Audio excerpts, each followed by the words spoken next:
Good morning. Morning. How's everybody doing? Hey, Chirag, how you doing? Doing well. I could not be more excited this morning. So I have a nice over-under going if Rory will make it here on time today. I think he will, Chirag. I just was on the call with him, and we got off a few minutes early so we can get to you on time. That's how important you are. So you guys are all in for a treat, and we have people from all over the place, right? And I thank you guys all for making the time to be here today. I find this a really interesting and exciting time for all of us, right? We're all in this amazing trajectory. A lot of these markets are doing really great. And what I want to encourage you guys all is to reach out to people on this call, right? Like I see Lainey here in Westchester. She's new to Compass, so let's all welcome her to the Compass family, right? Lainey, you could always use our chat box here in our community to kind of speed date, meet other people, collaborate with people. And the people here really are what makes this place great. And, today I find this very fortunate because Rory is someone who is a friend, a mentor, and the person personally that I admire the most in this entire company. And if any of you guys have ever had a great experience with me, it's courtesy of him, right? We have over 300 agents that are in our community that are in our coaching network over the last year. And this concept of Chirag Shah Coaching was something that really was more Rory's idea than my own. I just wanted to coach and help people. So if you've had a great experience, we can all thank him when he gets here eventually. So if you guys have questions, put them in here. Rachel, you want to put our Instagram handle in there, and we'll put Rory's in as well. Let's all tag both of us and tag some of his quotes. And look, if you guys have questions, you could stick those in the chat as well.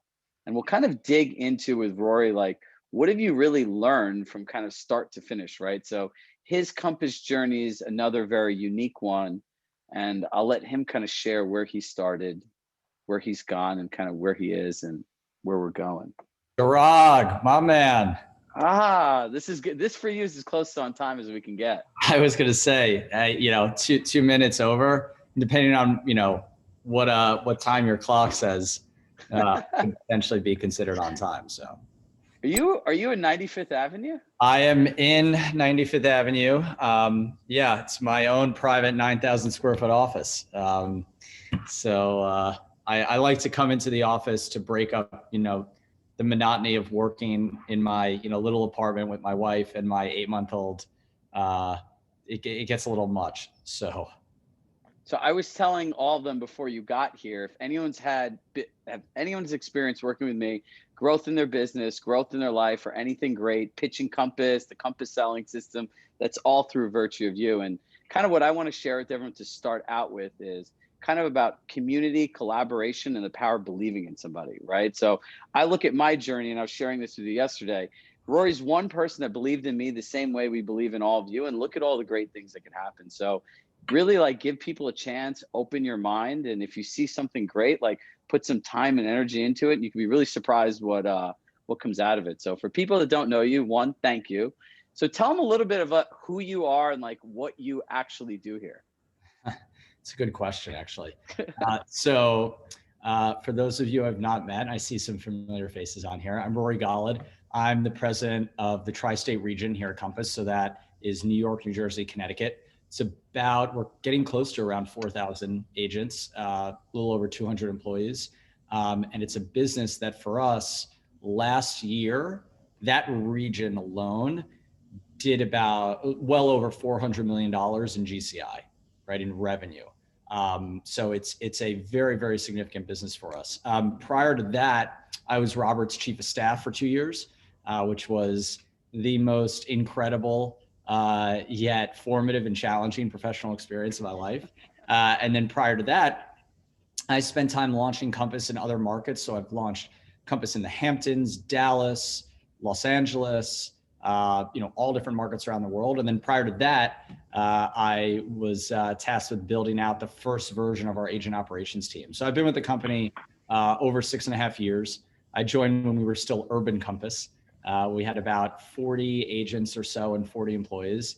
We had no idea what we were doing. And so it's been quite the journey. I'm originally from Long Island, New York, and I live in the city now with my wife and my beautiful 8-month-old daughter. So let's dig into this, right? Because I look at this kind of as chapters, right? And for a lot of whether you're an agent or a team, we could talk about evolution, right? Because everyone starts out and they don't really know what they're doing, right? And then like kind of as you find your footing, so like 0 to 1, when you went from like kind of just being an SGM, like what were your early learnings of like working with people, right? And like, and I think about this the way that you've shared it with me, right? Like you can do this in your business, whether you did it working at Compass, they can do these same things there, but I find that the things that you know, most people really don't know. It's not like common knowledge.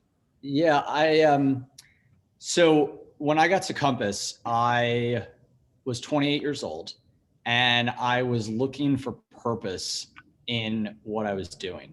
Prior to that, I'd worked at Bloomberg, so a really big corporation. There was, focus on financial data and financial services. I also had worked at a startup. So I basically had the experience of like a large corporation and a small aggressive startup. And I really pivoted. I want to get back to this concept of working at a growth phase, growing type company. And I had started a company when I was in college. And so that entrepreneurial spirit was in me, but I was trying to chase something that wasn't aligned with what activated me. I went to work at Bloomberg because I thought I wanted to work in finance because I thought that was a way I could make money and be like my friends or family members that I was looking at. I was like, oh, wow, they're successful. So I should just, do what they do. And I realized that actually that was not the right path because I was not happy. And there was no amount of money that would have made me enjoy that experience. And so when I got to Compass, it was really just a hope that I could find something that activated the energy and excitement in me, because then I knew that would propel me to be able to live up to my potential. And within literally 3 days being at the company, it was so small. We were all in one tiny office together. So you could see the whole company like physically in front of you. And watching Robert and the way he worked, the way he approached things, it was so unique. I'd never been around someone like that, but I always wanted to be around someone like that. Right? I always had this vision in my mind of working close to like this great leader that I could learn from, and then try to take those learnings and apply them myself. And so immediately I sort of realized, like, if I actually can find a way to learn as much as I can from him, that it would serve me well. And my mom at the time had met Robert briefly and actually said to me, she's like, I have a good feeling about this, like stay close to him. And so that's sort of what led me to this point where I started to really pick up on some key things that I think really shaped my experience here. The first was this obsession with the customer. I never really understood what that meant. I have a family friend who runs a very successful high-end clothing store, like multiple stores in the Northeast. And the founder of the company wrote this book called Hug Your Customers. And I'd always remember it, like he'd always talk about his book. He loved that he was a published author. And I never understood what that meant. It was like, hug your customers. It sounds like a tagline, right? What he was basically trying to say was like, obsess about them. And I was watching Robert, we would go into recruiting meetings with agents. And what I learned was he wasn't only trying to convince agents to join Compass, he was also trying to learn from them as he was speaking with them and as we were speaking with them to try to figure out how we could get better as a company. And so watching that, I started to realize like, wow, all you have to do is ask the questions and have the ability to listen. There was no ego around any of that. In some cases, people would be very direct and very honest with us about what we weren't. And there was never a moment of defensiveness. There was never a moment of ego. It was purely like, this is such valuable information. Now let's take that information and turn it into action. And so to see that, it was like very eye-opening. And I think that was like the moment where things started to click. And that was like, okay, I need to do every single thing I can to spend as much time as I can with agents, to learn everything I can, and then try to apply that. All right, guys, I'm going to synthesize some of these. These are just great nuggets, right? Number one, right? Align with your purpose, right? Be at a place that really drives you. right? The second thing that you said, which was really interesting, is obsess about the customer. Hey, yes, if you actually ever ask someone you've bought a house or sold the house how you could do a better job or what would be more useful, we're not going to get a lot of yeses because they don't really do that, right? And the third thing is, Josh Muncy, of course you said yes. The third thing I want to ask you is this concept of learning from somebody and really working hard and not getting something out of it in the beginning, right? Like, how many million hours did you work just being a student before you were elevated to where you needed to go? And like, what's the mindset, right? Because a lot of people join teams and they just want it all really quickly, right? You could join someone like Fran's team who's been in this business for 20 years and sells houses like IHOP sells pancakes, right? And like what is that mindset of really being like a real learner for somebody to help yourself propel further in the future? It's funny you say that because Fran, I don't know if you're on, but I was talking to I am. Hey, I was talking to a corporate real estate attorney who represents Compass for our leases for commercial spaces the other day. And he lives in Woodbury. And he's like, Fran Mazer just sold 4 houses on my street in the last 4 weeks. I was like, well, maybe that's an indication that, learn from reality. Maybe you should sell yours with her. Anyway, I was actually someone who for a long time was fixated on the first thing you talked about, which was like, what am I getting out of this? I was treating my career, I think in the early, and I think a lot of people in their early and mid 20s do this. You treat your career as a sprint and you treat it as highly transactional, right? So it's a sprint. You're like, okay, I've got to get as far ahead as fast as possible. In my case, it was like, I want to make as much money as I can, be as successful as I can. And then you treat it as very transactional, meaning like if X does not equal X, if X equals Y, that's no good. I need like this outcome to equal that outcome I want. And I think that's a problem because every successful person that I know, their career was a marathon, wasn't a sprint. I actually don't know anybody who like overnight became like a success, right? Every person I look up to, every mentor I have, put in a tremendous amount of work, of time, focus, sacrificed. Now it might appear optically that it was overnight, but actually behind the scenes, it was far more. And so that was number one. Number two, I think that what I started to recognize, and I don't think this is because I was special, I think I was just maturing and growing, was that learning and mentorship and information and the things I could pick up in the situation I was in would create outcomes for me that would be like so much bigger, that would grow over time than the immediate. So for example, learning the concept of like obsessing about your customer, that's something that's worth millions of dollars that's going to pay dividends over a long period of time. But at the time, you might look at it as like, well, this is just like, something I picked up or someone said, right? It's not that valuable. Like it's not tangible, but it actually is hyper tangible. And so I think I started to like realize that actually I needed to like slow down a little. This wasn't a sprint, it was a marathon. And each thing that I was picking up, how could I apply that to what I did every day? And how can I apply that over time? And it's not like you wake up every day and you're like, all right, great, I've got like my 10 sort of things that I do and I use and I apply this lesson here and that lesson there. They come up in different places. But you start to sort of see patterns and you start to actually like build a skill set. And ultimately what I think happens, that skill set gives you confidence. So you're able to go into any conversation, any situation and be okay. And I think that's ultimately what really like awoke for me. And I've shared this with people before. What I think I'm describing is just activating your potential. But no one ever teaches you that, right? Like the two things I think we don't teach people in this world that we need to are one, like how to manage your finances and how to like manage money. Like something that I think a lot of people like, no one ever taught me that, and very applicable to our business.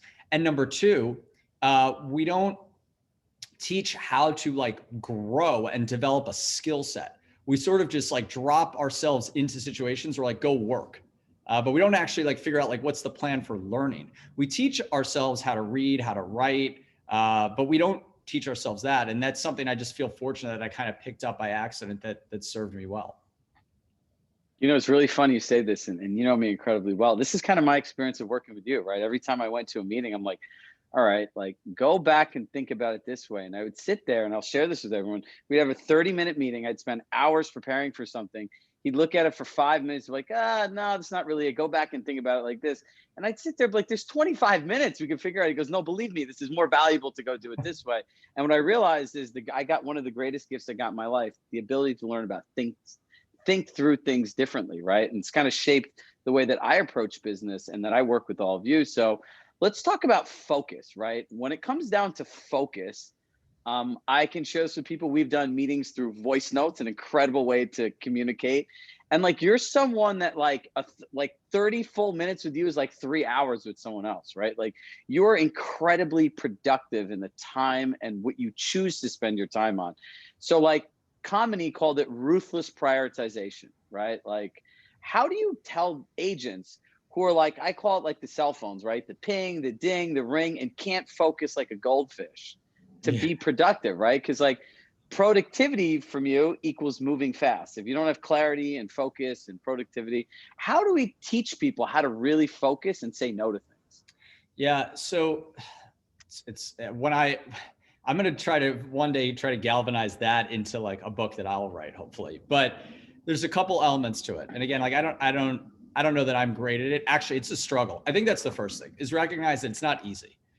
Some people are wired, their brains are wired in a way where focus is very easy for them. I'm not actually naturally one of those people. I'm very curious. I'm easily distracted. I definitely have like a nice drop of ADD, trying to figure out which one of my parents I got that from. And focus in the traditional sense is not always easy for me. What I found though, is that outcomes and achieving things and living up to my potential really excites me. And so as a pathway to get there, I need to focus. So focus sort of becomes a thing you do. It's like going to the gym, right? You don't love waking up early and going to the gym. You love the results of physically feeling good, of looking good. That's actually what you love. So I've never loved like having to like narrow in and focus, and it's hard. Last night I was sitting on my couch. I like to usually like work late at night because that's where I can like get emails done and actually think, and it's quiet. I'm not distracted. But I realized last night I've got the TV on. I'm on my laptop. I'm in a text thread with a bunch of people, and I'm thinking about something else. Literally like 4 things going on. And like when I realized that, I was like, hold on, turn off the TV, put the phone over here, and like lock in. And you'd be so surprised what you can accomplish if you like truly lock in for a period of time. The way I try to approach it is, number one, you have to be clear on what success looks like. One of the things I've learned at Compass is really defining what success looks like for any outcome up front before you even dive into it, because oftentimes you'll run fast towards something that actually is not what you're trying to get to. And I think about this in the context of being an agent. I go on hundreds of listing presentations with agents, and I started to apply this framework when I went on them. And I think it really could serve agents really well. It's like, prior to any conversation with a client, outline for yourself, what does success look like? It's not as simple as, I'm going to have this conversation and this homeowner is going to say, great, I want to sell my home with you. Maybe it is, but maybe it isn't. Maybe that conversation, there's a different outcome you actually need in order to get to that goal, right? And it's, if you can't define what success looks like for an activity, for a task, for a strategy, then actually it's a great indicator to you that you shouldn't start working on it yet until you really know like what it is that you're trying to accomplish, right? So that's number one. Number two is you have to find the best way for you to get comfortable with saying no to things that don't matter. It's sort of Kamini's point. This is a big point for us on the employee side, because we have so many things that we want to do and so many priorities. A part of the byproduct of obsessing over all of our agents and their feedback.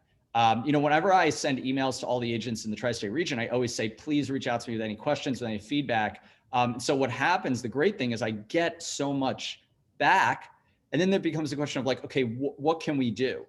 And we can't do everything. So what can we actually align on and focus on? And what it means is you have to say no to things. And sometimes you have to say no to things that are important.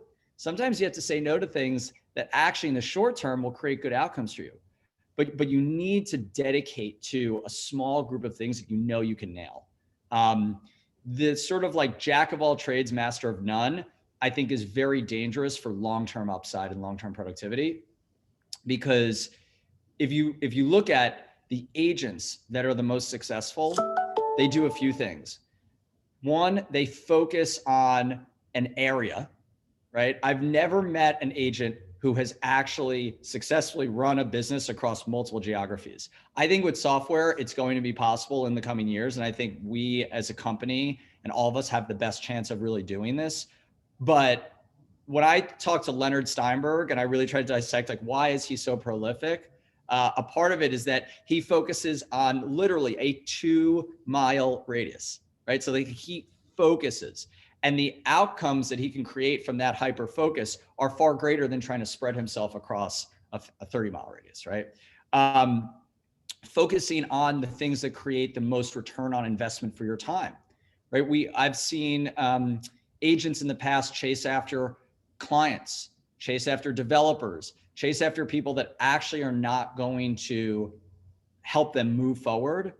Right? It feels painful to sort of say no. Maybe it feels like you're actually losing. You're not losing because your time is the most important fuel you have. So really getting comfortable with saying no to things. And I think what you'll find is that if you say no to some things, that when you fast forward a month or 2 months later, you realize actually they were less significant. There was a point early this year where I was like pulling like multiple all-nighters, multiple weeks in a row. And my inbox was just like stacking up. And finally I had like a couple days of calm. And I went in and started going through these old emails. And I actually realized that half of them that I marked as unread that I was going to get to at some point no longer mattered. It was only like 3 weeks later. Right. But what would have been a lot more effective, or would have made me probably feel a little less anxious, would have been to just at the point in time, draw the line in the sand and say, I'm not going to spend my time on this. And the last point on focus, I would say, is recognize where you're strong and where you're not as strong. You know, Robert talks about it, and we talk about it as a company, is maximize your strengths. I think that the areas in which you are really strong and that give you energy and excitement are the areas you should focus in on, because the returns you're going to have from that are so much better. If you love doing something and there are things that are important that you don't love doing, find people or systems to help replace those things so you can focus on the things you love doing. Because if you love doing it, not everyone always says, oh, it won't feel like work. I actually think it'll just give you more energy and fuel. You'll be willing to do it longer, more focused, faster, more aggressively, because it doesn't feel like this pull on you. Last part to this trifecta, my man, working through other people in full transparency. This is something I learned from you, right? And for all of our team leaders here who believe they're the only person that can do things, and other agents that are like that, Cassetta called it me, myself, and incorporated. He's like, it's a bad business model, right? So like, how do you work through other people, right? Because like, how many different people do you have to work through? Yeah, 200. So I think this for me is one of the biggest learnings I've had in the past 2 years. This is like one of the biggest development areas for me. And I'm very thankful that I was able to stumble upon it and recognize by virtue of not anything, that I figured out, but by virtue of other people around me helping me and telling me, was that, someone called it like superhero. Was it superhero leadership? It was either superhero leadership or superhero management, which is actually a bad thing. What it is basically you become the problem solver and you just go fix everything, right? And for a long time, I think actually that's what made me successful. It was like people could give me things and I could just like go run and get them done. And I break through walls. There was no hill I couldn't climb. And so people see that and they start to reward it. They're like, wow, that's amazing. This person moves fast. Oh my God, by any means necessary. They always get it done. And we see that, by the way, like glorified in like popular culture and in like every entrepreneurial story you hear. And that's really important. And that's basically like the foundational skill set of being a great agent, right? Like You have to find a way to get it done by any means necessary. And we all have those stories. And they probably actually make us feel good and excited about what we accomplished. But what I started to see was that to evolve into the next sort of phase of being a leader, of being an entrepreneur, was that I had to figure out how to not just do that, but also do that through other people, because there's a limit to what you can do as an individual. There's only so much time and energy you can apply as an individual. And what you start to realize is that actually, if you can start to align people around you towards a common goal, outlining what success looks like, creating clarity for them, right? That you can actually get 10 times as much done. And you can be that much more successful and that much more happy. What I just described actually is people management, right? People management is just being able to align a group towards a goal, create clarity for them, and then help accomplish that goal through them, not you doing all the work. And so it's something that for me, it took a while. It wasn't natural. I still struggle with it. I still get emails or calls where I'm like, I could knock this out in 10 minutes. I could just go fix this. But now I really try to resist the urge. And I try to actually force myself to say, am I creating the right structure with my team? Rather than it come to me, how can I actually work with my team where they can help solve this so that I'm freed up to do the next thing? You see this evolution a lot in sports. In basketball, you see this where players start to try to develop different elements of their game. Like LeBron James, when he came into the league, did two things really well. 7 years, 8 years, 10 years into the league, he did three things well. Now today, he does like all five well. He didn't say, well, I came into the league, I was young, I was strong, I was bigger than everyone in my position. So I was able to be successful by just powering through people, running as fast as I could to the basket and dunking on people. Well, then a couple years into that, he realized like, actually, that's going to sort of cap me to be this kind of player. So now I'm going to develop a better shot. And now, he's been in the league, 16 years, a little older, body doesn't work as well, competing against people that are 13, 14 years younger than him. So now he's developed other parts of his game, his mental game. Now he's a true 5-tool player, can do everything. I would, if I were in all of your shoes, I'd be thinking about that in my business. And when you look at those that have been really successful, I think it's being able to sort of work through others and identify that. And it can just unlock so much. It can also unlock a little extra time and some happiness too. So the other thing that come up in this is giving things. I remember when you told me this, you're like, you need to give things to your team members that you could do yourself and be okay with learning how to have them do it. I think that is a profound moment for every agent on this call. Like, how does that work for you, right? Because if something doesn't get done, it's not like it affects one person, it affects thousands. Yeah. So how do you resist that urge and how do you empower people? By the way, I'm looking at the comments. It's so awesome that many of you guys know the Mitchells for the Hug Your Customer book. That's super cool. So I think the most important thing is, number one, you have to create clarity. Oftentimes people will take a task and give it to a team member or give it to someone else, create absolutely no clarity. Then they get the output. It's not what they wanted.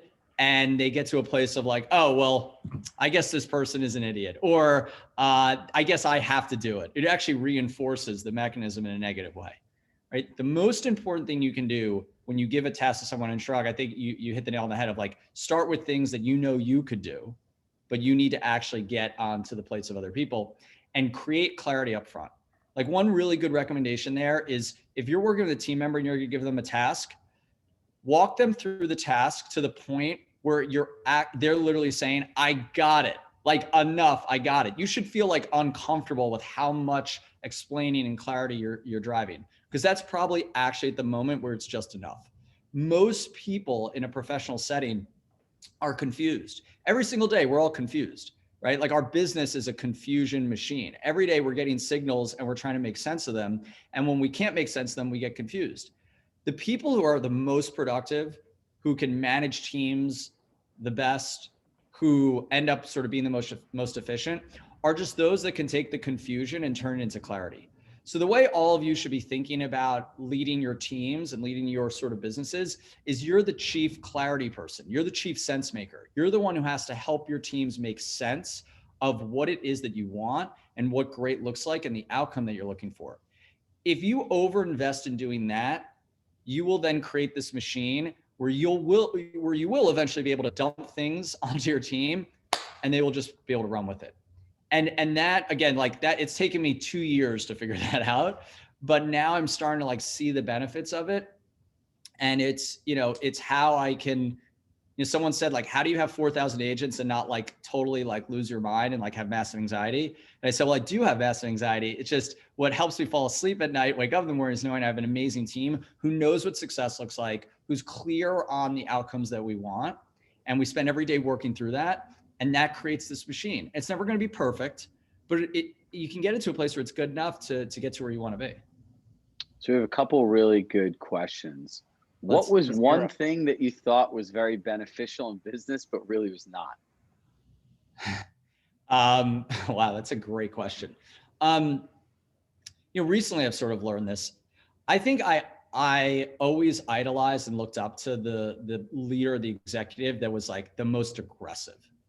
Like the most like, this is really idolized so much in business and in popular culture, especially like the person that was just like a fighter, just like, they went into the room and it was almost like, this is how we're going to do it. Not someone who's a jerk, but just someone who's just like super aggressive and like, always like was a step ahead of everyone. It's almost like a mix between like Bobby Axelrod from Billions, Don Corleone, it's just like this person who's just like always like gets the best deal, the most shrewd, like, and I sort of realized that actually that's like a fairy tale.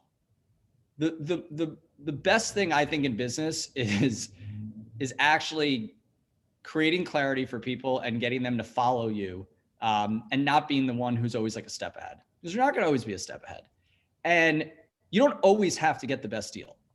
Like you can, and I was, dealing with this with an agent the other day with a homeowner that was like killing them over $25,000. It's like the time you're spending, and this is to the homeowner, not the agent, the time you're spending on the $25,000, you actually could probably make 50 doing like whatever it is that you do. And you don't always have to win at every single juncture. Think of it again, like a marathon. It's not a sprint. That's hard for you to say, right? Like I know you and I align on wanting to win every single time. Yeah, it's just impossible to. But I think it like really, I've seen like some people who are like highly successful be able to do that. Take the long view. Take the long view. So here's Matt Kirby Smith asked this.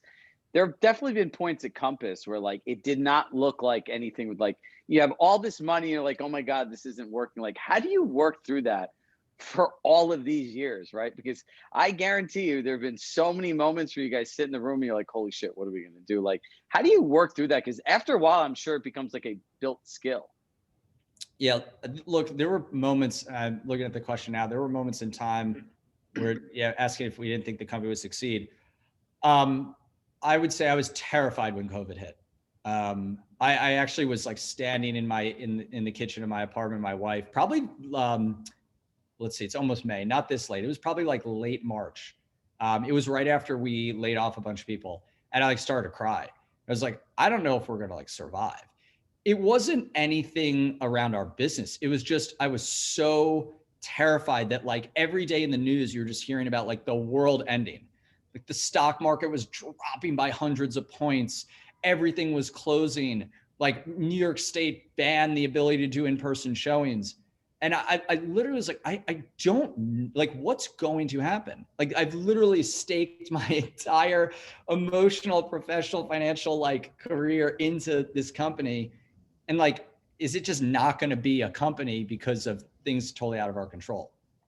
And luckily, 6 weeks later, it actually turned out to be the craziest boom for real estate that you could ever imagine.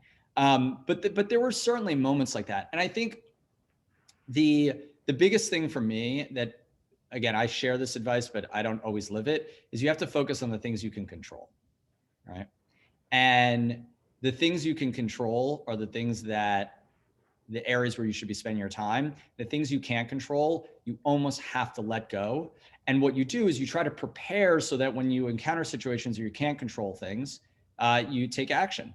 And so what happens is when you can't control something, if you step away from it, you actually stop focusing unproductive energy on something that's not in your control. I couldn't control whether COVID was going to be this like catastrophic event for our business or not. But what I could control was like, okay, we know that revenues are going to drop. We know that agents are not going to be able to transact for a little bit. We know things are going to be really challenging. So what can we control? Well, we can control how we operate. We can control getting this company up and running virtually as fast as possible. We can control costs if we have to cut back on costs for a little bit. Like we can control all those things. And we actually started to do most of those things. And then when when we got to the summertime, we looked back and we're like, oh my God, we actually came through that better than any of us could have ever expected. I think because we focused on what we could control. And it's such an important thing to remember. Rachel wants to bring up your music thing. And when I think of music, I think of a retreat will get some people excited, right? I think of Nashville 2019 being in, I don't even know what it was, like that prolific wedding hall or place, and you playing the guitar on the stage, and it's a time where people can get together. But what did you learn about customers through music? So, by the way, that's my favorite Compass memory of all time. Getting up on stage and playing guitar at the Nashville retreat. And for those of you that come to Austin, it might be you're bringing your guitar. I think this time I'm actually going to bring my guitar. Yeah. Most people don't know about Austin, so go ahead and give. There's a lot of people here. Get them excited. Real quick, we're going to be sharing a lot of information about this, but we do, for those of you who are newer to the company, every year we do a retreat. And we pick a city that Compass is in, and we invite every agent from around the country to come. We usually get a few thousand that come, and it's a 3-day, I sort of call it the anti-real estate convention. It's really a 3-day opportunity to network and get to know colleagues in Compass, learn about things that can help you grow your business, make more money, be more successful, and celebrate, spend time together. We throw excellent parties. And Chirag and I have collaborated on a number of these where, I will do seminars teaching agents how to pitch Compass to clients, how to leverage the technology to grow their business. But I highly, highly recommend joining this year's retreat. It's going to be in Austin, Texas in mid-November. Tell them the trilogy we make will be this third presentation will be the best one of all. This will be our best content of all, certainly.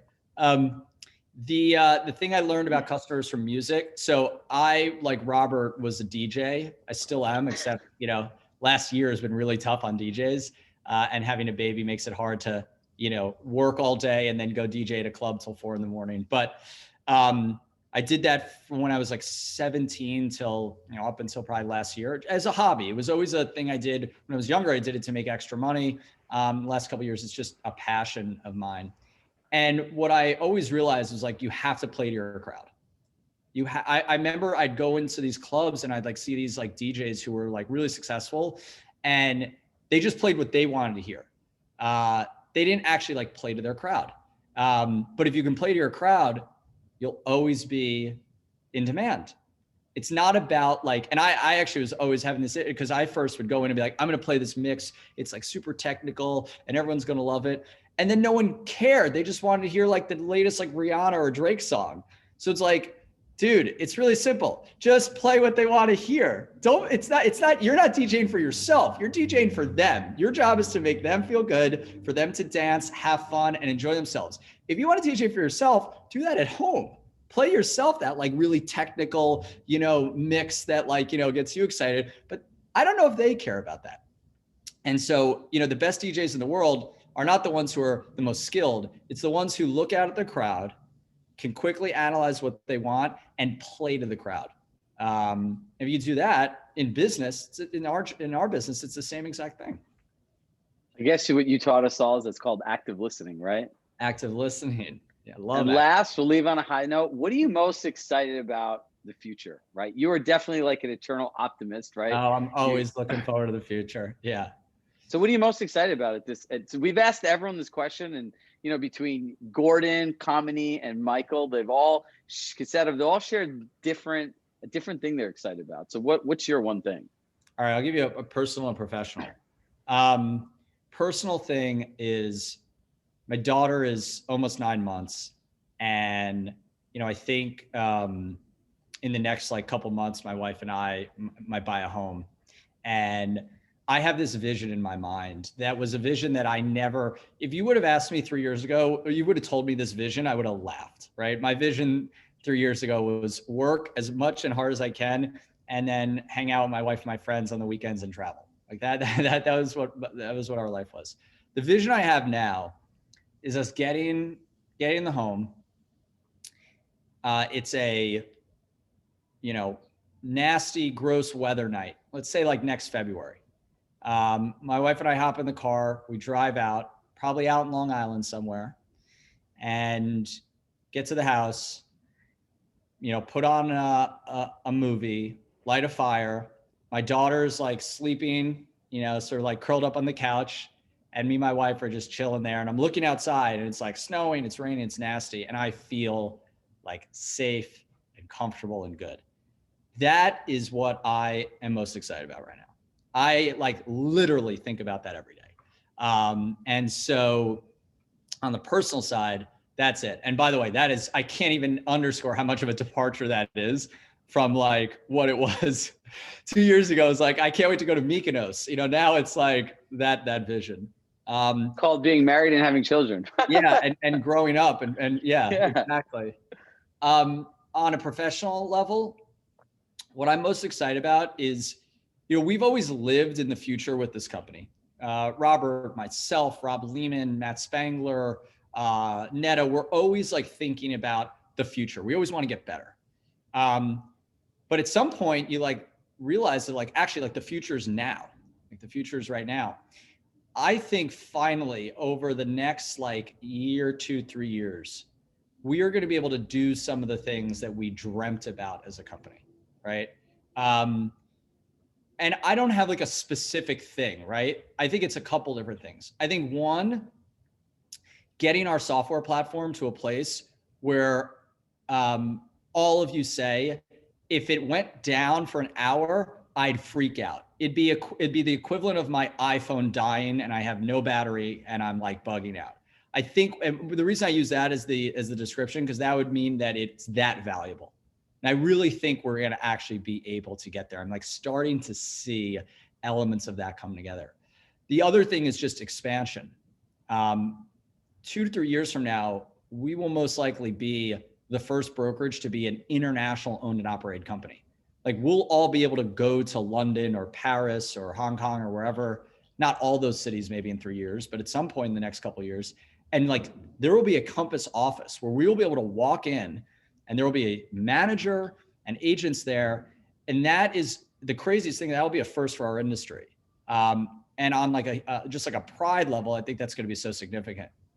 And then the third thing that I'm most excited about is I think we are starting to see this in small doses, but we're going to start seeing it more and more, where we turn the tide of the expectation of what people look at real estate agents as.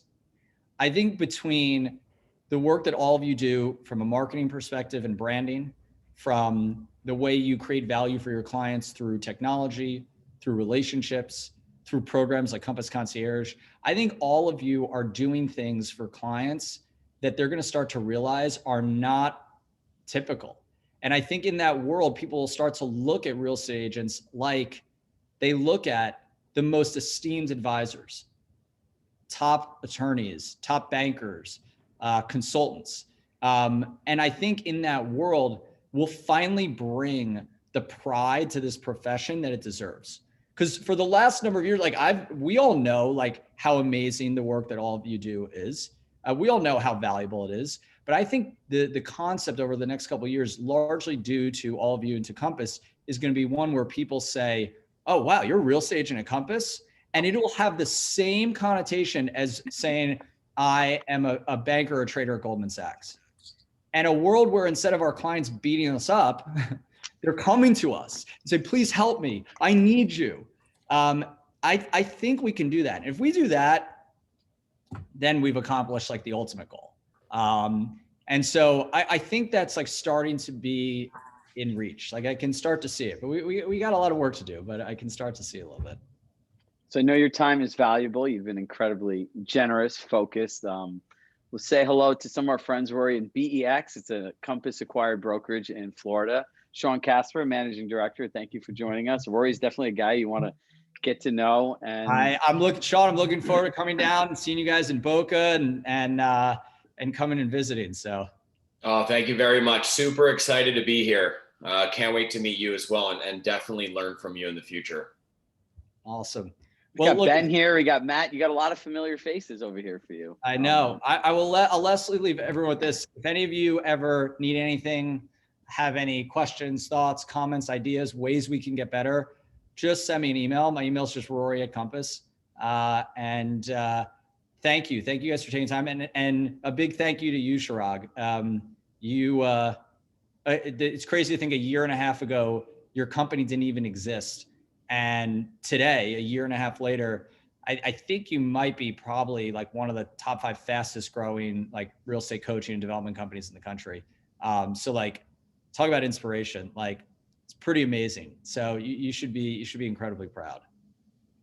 It's definitely a partnership and a collaboration. And you know, for us, we kind of feel the same way as you do. It's like kind of just starting. We have a lot of new, fun, and exciting things. And I'll share this with everyone here today. I've always had this concept for an agent: anywhere, anytime. So thanks to Rachel and the work she's been doing, we'll have an app that literally anything you want to know in real estate, like whether it's an objection or anything, you could click a button, you could type a search in a box, and there'll be a video and notes for you to do it. So, and it's all specific to Compass. So it's kind of something great for all of us. I love that.